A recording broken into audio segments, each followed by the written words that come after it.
제가 작년 12월부터 엔비디아 투자하라고 계속 얘기했거든요. GPU를 어차피 엔비디아가 제일 많이 생산을 하고 거의 독점이잖아요. 전 세계에. 다 챗GPT 같은 생성형 AI를 만들고 있거든요. 이런 친구들은 누구를 사냐가 아니라 그냥 다 사세요. 기업도 인공지능을 잘 쓰는 기업과 못 쓰는 기업으로 다 나눠져서 저는 빈익빈 부익빈은 더 커질 거라고 생각해요. 대표님 최근에 야, 이런 식으로 AI를 또 접목하네? 라는 좀 특별한 아이템이 있었을까요? 저는 그냥 하나하나가 다 놀라요. 예. 근데 이게 지금 인공지능은 뭐 챗GPT도 그렇고 한 4가지 형태의 사업 모델로 움직이고 있어요. 첫 번째는 시장 창조자라고 제가 표현을 하는데 챗GPT 같은 인공지능 서비스의 근본적인 모델을 만드는 회사들이에요. 구글의 바드, 그 다음에 네이버의 클로버만 있는 줄 아는데 LG의 엑사원, 그 다음에 삼성도 지금 그걸 만들고 있고요. 그 다음에 SK도 A-라는 걸 만들었어요. 그리고 이제 미국에서는 또 챗GPT에서 나온 친구들이 만든 엔스로픽이라는 회사가 있거든요. 여기에서 지금 프롬프트 엔지니어를 모집하는데 연봉을 3억에서 4억을 제시했어요. 그러면서 모아가지고 최근에 구글이 엔스로픽의 지분을 10%로 확보했습니다. 자, 그 얘기는 뭐예요? 그게 기업 가치가 엄청나게 주고 샀을 거 아니에요? 이들은 그냥 떼돈을 번 거예요. 챗GPT에 남아서 그냥 직원으로 있었으면 그냥 거기에 월급쟁이 직원으로 남아 있었을 친구들이 야, 우리끼리 나가서 우리 똑같이 만들자. 그리고 나간 거예요. 그랬더니 구글이 10% 지분 확보해서 들어온 거예요. 그냥 완전 대박 나서 얘네가 챗GPT를 뛰어넘을지 어떻게 될지 또 알 수 없는 거예요. 이렇게 시장을 창조하는 친구들이 있고요. 그 다음에 두 번째 모습이 시장 지배자라고 하는데 이미 지배하고 있는 서비스를 가지고 있는 친구들이에요. 벤츠는 엠벅스라는 서비스가 뭐냐면 벤츠에서 음성으로 제어를 하는 서비스예요. 창문 열고 창문 내리고 뭐 음악 틀고 뭐 여러 가지 제어들을 하잖아요. 근데 자율주행이 되거나 좀 더 좋아지고 나면 이제 우리가 할 일이 없잖아요. 그렇죠. 운전을 안 하면. 그때는 음성으로 진짜 많은 걸 제어해야 되거든요. 그래서 이미 챗GPT 오픈 AI하고 손잡고 엠벅스는 그 안에서 음성으로 제어할 수 있는 것들을 다 서비스로 연결하기 시작해요. 스케줄도 예약할 수 있잖아요. 식당 예약도 할 수 있고 비행기표도 끊을 수 있고 그 다음에 내가 차 타고 가면서 할 수 있는 일들이 상당히 많아요. 그렇죠. 그래서 그런 것들로 퍼지려면 뒤에서 뭔가 그걸 잘 알아듣는 랭귀지 모델이 있어야 되거든요. 그래서 챗GPT하고 손을 잡는 거예요. 자, 그러니까 우리나라 차들도 당연히 기아차, 현대차 이런 데들도 오픈 AI하고 손잡고 그런 서비스를 만들어가는 거죠. 그러니까 인공지능으로 만들고 놀랄 수 있는 서비스 너무 많아요. 자, 근데 세 번째가 또 되게 재밌어요. 얘네들은 스타트업의 세상이에요. 그러니까 새로운 서비스를 만들어가는 친구들이에요. 기존에 없던 서비스인데 저는 좀 놀라운 건 뭐냐면 우리가 앱 개발들을 하나씩 했잖아요. 그럼 여행 예약 앱, 뭐 그다음 비행기표 예약하는 앱, 식당 예약하는 앱, 그다음 뭐 무슨 영어 선생님 이런 앱들이 있는데 챗GPT가 얘네를 묶었어요. 그 얘기는 뭐냐면 우리는 앱을 하나씩 들어가서 여행 예약을 하려면 여기에서 예약을 하고 그 다음에 두 번째 식당 예약을 하려면 또 뭐 캐치 테이블 들어가 가지고 예약을 하고 이런 방식으로 우리가 진행을 했잖아요. 근데 나는 여행 가서 식당도 가고 싶어.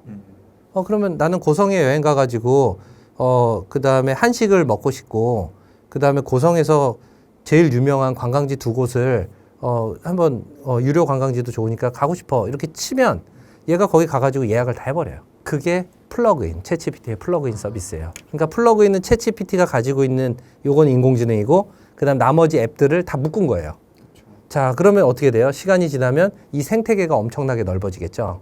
지금도 그냥 일주일만 지나도 몇십 개씩 붙고 있어요. 이 플러그인에 같이 하려고. 자, 이 생태계의 싸움이에요. 그러니까 예전에 그 스마트폰 초기 때 앱스토어에 수많은 어플들이 맞아요. 근데 그거하고는 완전히 다른 게 그때는 앱을 하나씩 눌러야 되잖아요. 사람들이. 그러네요. 사용자 경험이 다른 거예요. 지금은 채팅만 하면 그 앱은 인공지능이 동시에 다 들어가가지고 알아서 다 결과를 줘요. 이거는 그냥 사용자 경험이 바뀌는 거예요. 내가 필요한 어플을 그때그때 설치해서 쓰는 게 아니라 네. 내가 그냥 챗GPT한테 하나 입력값만 주면은 네. 지가 알아서 이런저런 앱을 돌아다니면서 네. 나에게 딱 필요한 것만 싹 가지고 오는 거네요. 그렇죠. 유튜브 영상도 지금은 채널이나 하나씩 다녀야 되잖아요. 네. 그럴 필요가 없는 거죠. 나는 이런 쪽에 것들이 관심이 있고 이런 주제가 관심이 있으니까 네. 네가 그 영상들을 다 가져와. 그러면 각각의 얘가 돌아다니면서 그걸 다 찾아가지고 나한테 주는 거죠. 와. 예. 그러니까 어떻게 봐야 되냐면 내가 서비스를 기업에 다니시는 분들은 어쨌든 뭔가의 서비스를 만드는 거잖아요. 고객을 위해서. 근데 옛날 방식으로 앱을 하나 만든다라는 방식으로 접근하면 그냥 무조건 망하는 거예요. 이제는. 사용자들이 그런 경험을 했는데 묶어가지고 서비스를 동시에 받아내는 경험을 했는데 어느 바보가 하나씩 들어가서 그걸 하고 있겠어요. 예. 그러니까 되게 큰 게 바뀌고 있는데 이 눈치를 아직 못 챈 사람들이 많은 거죠. 그러니까 저는 그것 때문에 앞으로 이 학창 시절의 교육도 엄청난 변화가 있을 것 같다는 생각이 들더라고요. 엄청 변하죠. 예. 단순 암기하는 교육은 옛날부터 뭐 부정을 많이 했잖아요. 그렇죠. 예, 그렇게 할 필요는 없다. 근데 지금도 암기하는 시대가 아니라 질문하는 시대잖아요. 맞아요. 예, 그러니까 학생들이 질문의 힘을 키워주려면 외운다고 질문의 힘이 키워지는 건 아니거든요. 맞아요. 오히려 더 약해지죠. 예, 걔는 계속 외워야 되니까. 근데 계속 질문하는 기법으로 예, 제가 볼 때는 교육이 다 바뀔 것 같아요. 챗GPT를 뭐 질문을 잘해야 잘 쓴다 이런 얘기를 많이 하잖아요. 근데 지금 챗GPT를 쓰신 분 중에 반 이상은 안 써요. 예, 왜 써보다가 처음에 네. 챗GPT 별거 없네. 일단 왜 그러냐? 그 분야의 자기가 전문가인 분야를 질문을 해요. 그럼 얘가 대답해 주는 거는 대충 그냥 어설픈 얘기들이에요. 전문가가 보기에는. 그다음에 두 번째는 그 안에 사실이 아닌 게 너무 많아. 그러고 나니까 몇 번 그걸 경험하고 나면 예, 항상 얘기하세요. 에이, 챗GPT 써봤는데 진짜 별거 없어. 얘는 안 될 거야. 근데 저는 질문을 잘 못했다고 생각해요. 우리가 그러면서 그분들이 또 찾는 거는 인터넷에서 자료를 찾고 있어요. 얘는 인터넷을 학습한 애예요. 그러니까 내가 그거를 찾아내야 되는데 얘를 통해서 그걸 못 찾는 거예요. 자, 어떻게 질문하면 되냐면 챗GPT는 그냥 사람이에요. 이렇게 생각하면 돼요.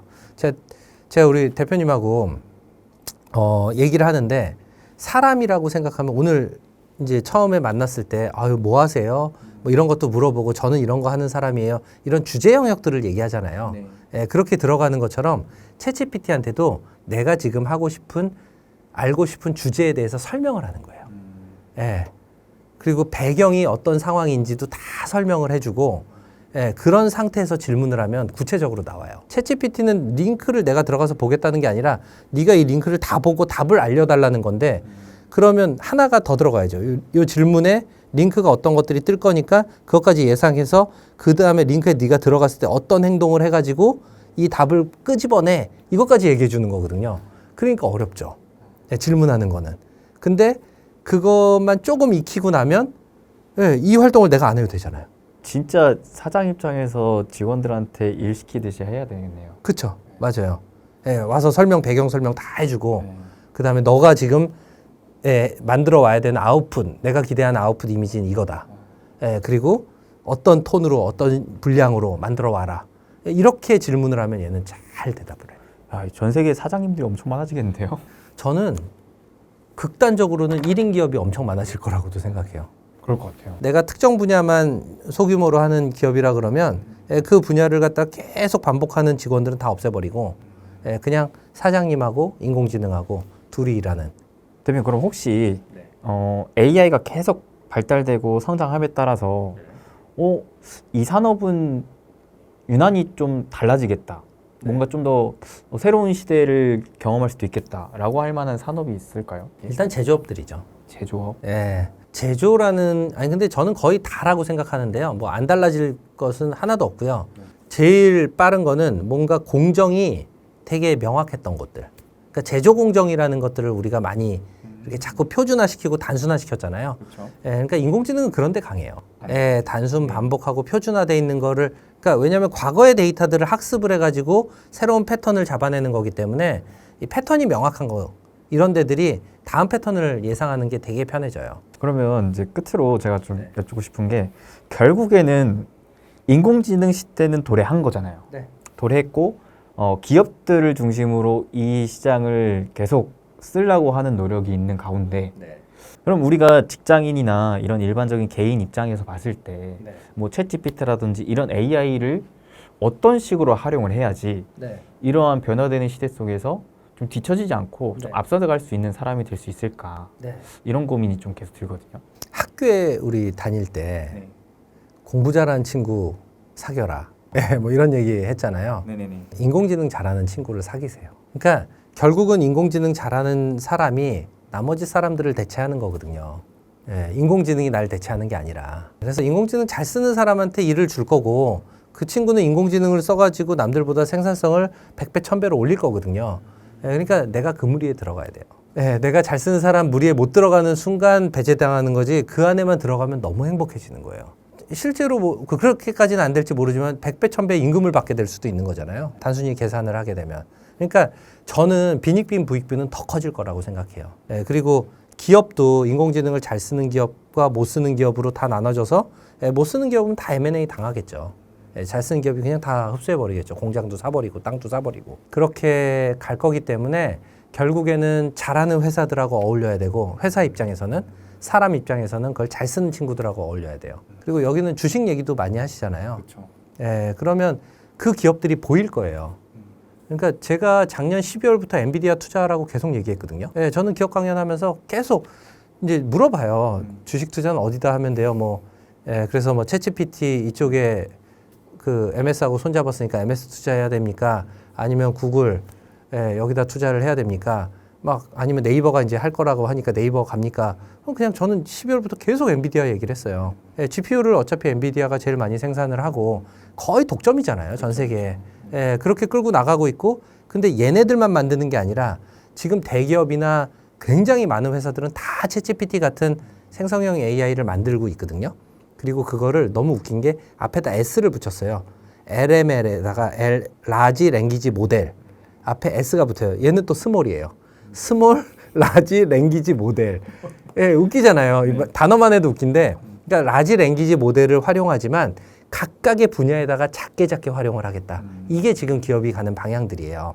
이 MS라든지 아니면 네이버라든지 그 다음에 뭐 엔비디아나 이런 친구들은 누구를 사냐가 아니라 그냥 다 사세요. 저는 그렇게 봐요. 얘네들은 다 탑티어예요. 지금 정말 많은 서비스가 나올 거라 그랬잖아요. 그들 중에서 앞서 나간 친구들이니까 저는 굉장히 가능성이 높다라고 보고요. 그 다음에 두 번째는 서비스를 만드는 친구들이 있을 건데 인공지능 서비스를 만드는 친구들 중에서 돈 버는 회사들이 나와요. 결국에는. 그래서 걔네들 뭐 처음에 돈 벌었으니까 이제 내려가겠지가 아니라 그런 친구들만 이제 돈을 더 벌어요. 이게 돈을 벌었다라는 거는 누군가 뭔가 지불할 의사가 있었다는 그만큼의 가치를 얻은 거거든요. 근데 진짜 좋은 서비스를 가지고 있다고 자기가 홍보를 해도 돈 못 버는 회사들은 저는 그 서비스가 훌륭한 서비스라고 보지 않아요. 이 사람들이 돈을 안 내는 거거든요. 뭐 매출도 좀 보시고, 인공지능 새로운 서비스 중에 스타트업 엄청 나오고 있으니까 그런 데를 주목하시면 좋을 것 같아요. 그러니까 요즘에는 오히려 이런 스타트업에서 기회가 많이 생기는 것 같아요. 그리고 데이터 정제 처리하는 회사들. 와, 여기가 지금 미국에서도 나온 지 6개월 만에 막 6천억, 7천억 밸류로 투자되고 그다음에 조금 몇 년 지난 데들이 5조, 7조예요, 지금 기업 가치가. 근데 얘네들을 다 묶어서 이 전체를 투자해요. 그러니까 그 산업군을 키우는 거예요. 그것처럼 데이터 쪽이 그래요, 지금. 그래서 데이터를 정제 처리하는 회사, 데이터를 저장하는 거, 뭐 나중에 분석 툴에 붙이기 위해서 리버스 ETL 하는 거 뭐 이런 툴들이 있거든요. 얘네들을 그냥 동시에 다 투자해 버리더라고요. 그러니까 얘네들의 기업 가치가 올라가고 전 세계는 얘네들 것만 쓰게 돼요. 그리고 얘네들은 서로 API로 다 연동해 가지고 지들끼리 생태계를 또 만들어요. 그러니까 저는 투자도 이제 기업 하나를 찾는 게 아니라 그 섹터를 봐도 되게 괜찮을 것 같아요. 그럼 혹시 또 끝으로 저희 시청자분들께 한마디 해주신다면요? 인공지능을 두려워할 필요는 없을 것 같아요. 인공지능이 뭐 나와서 막 세상이 다 뒤집어지고 나는 막 도태되고 이런 게 아니라 인터넷이 나와서 우리가 세상이 뒤집어지고 도태된 게 아니라 사람이 편해졌잖아요. 인공지능은 사람을 편하게 만들기 위한 기술이거든요. 그리고 그렇게 되면 사람은 본연의 일을 할 수 있어요. 그러니까 지금까지 했던 단순하고 반복되던 일들은 기계한테 맡기고 우리는 인간 본연의 더 창의적이고 창조적인 일로 가야 된다라고 저는 생각을 해요. 그러니까 여러분들이 두려워하기보다는 그냥 인간 본연의 일에 더 집중하시면 나머지 쓸데없던 일들을 다 처리해주는 친구들이 생기니까 그냥 기대하셔도 훨씬 좋다고 생각합니다. 네, 오늘은 이렇게 AI 비즈니스 레볼루션 즉 저술하신 이진영 대표님 모시고 AI 관련 그리고 데이터 관련 좀 다양한 얘기 나눠봤습니다. 저로서도 너무나 흥미로웠고 재밌었고 그리고 저로서도 더 깊은 생각을 할 수 있게 됐던 이 귀한 값진 시간이었던 것 같은데요. 여러분들 또 대표님의 저술하신 책도 한 번씩 읽어보시면 너무 좋을 것 같습니다. 그러면 대표님과 함께 여러분들의 앞으로 인생 또 응원하면서 인사드리겠습니다. 여러분 행복 되세요. 행복 되세요.